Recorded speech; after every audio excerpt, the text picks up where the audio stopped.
विदिशा जिले की तहसील शमशाबाद में प्रधानमंत्री नरेंद्र मोदी के जन्मदिन के उपलक्ष्य से पूरे मध्य प्रदेश में भारतीय जनता पार्टी की सरकारी सेवा पखवाड़ा मना रही है। इसी के तहत आज शमशाबाद स्वास्थ्य केंद्र में स्वस्थ नारी सशक्त नारी कार्यक्रम का आयोजन किया गया, जिसमें ग्रामीण क्षेत्रों से आए 400 से ज्यादा मरीजों की विभिन्न जांचें स्वास्थ्य विभाग के विशेषज्ञों द्वारा की गई। कार्यक्रम का संबोधन करते हुए विधायक सूर्य प्रकाश मीणा ने सरकार की अनेक योजनाओं की जानकारी उपस्थित लोगों की दी। साथ ही उन्होंने कहा कि हमारी सरकार में नारी शक्ति को सशक्त बनाने के लिए संकल्पित है।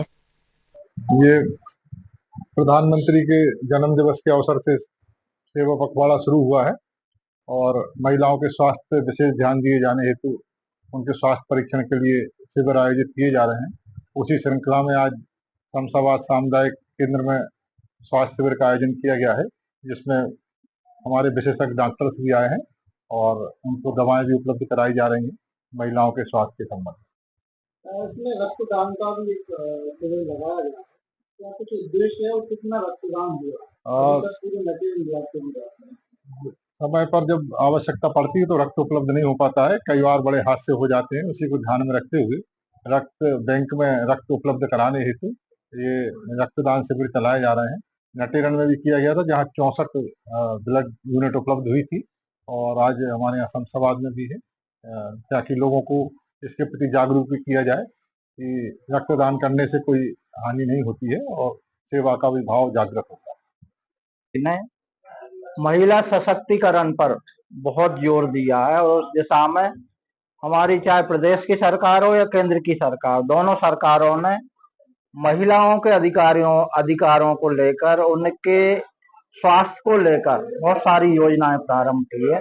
निश्चित रूप से उसी दिशा में, उसी कड़ी में ये आदरणीय मोदी जी के, प्रधानमंत्री जी के जन्म दिवस से 2 अक्टूबर तक नारी स्वास्थ्य के प्रति संपूर्ण मध्य प्रदेश में, संपूर्ण देश में ये शिविर जगह जगह आयोजित किए जा रहे हैं, ताकि यहाँ महिलाओं की हर तरह से जांच हो सके।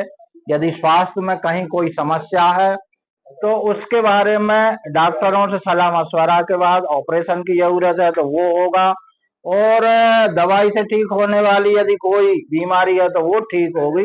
तो इस तरह संपूर्ण स्वास्थ्य का चेकअप इन स्वास्थ्य केंद्रों में हो रहा है। साथ साथ ब्लड डोनेशन का भी कार्यक्रम हमारे तीनों जो स्वास्थ्य केंद्रों पर जो कार्यक्रम हुए, स्वास्थ्य शिविरों का आयोजन हुआ है, यहाँ पर भी ब्लड डोनेशन का कार्य भी संपन्न हुआ है। निश्चित रूप से आदरणीय प्रधानमंत्री जी की ये पहल नारी को स्वस्थ बनाने में बहुत महत्वपूर्ण रोल अदा करने वाले हैं। 2008 से 2025 तक लगातार आप इस क्षेत्र से जुड़े रहने का राजनीतिक को क्या व्यवहार है?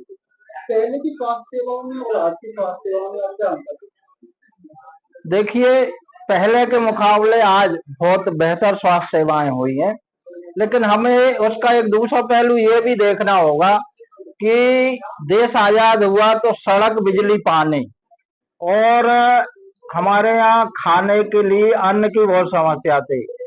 इन सब चीजों पर सरकार का बहुत ध्यान गया, लेकिन बाद में जब एहसास हुआ कि स्वास्थ्य और शिक्षा 2 विषय और ऐसे हैं जिन पर बहुत मेहनत करने की आवश्यकता है और बहुत इसकी तरफ ध्यान देने की आवश्यकता है, तो आपने देखा होगा चाहे स्वास्थ्य का मामला हो या शिक्षा का, सांदीपनि स्कूलों के माध्यम से एक बहुत शानदार व्यवस्था, जो प्राइवेट स्कूलों के माध्यम से पढ़ाई होती है वैसी पढ़ाई की व्यवस्था उस माध्यम से की जा रही है।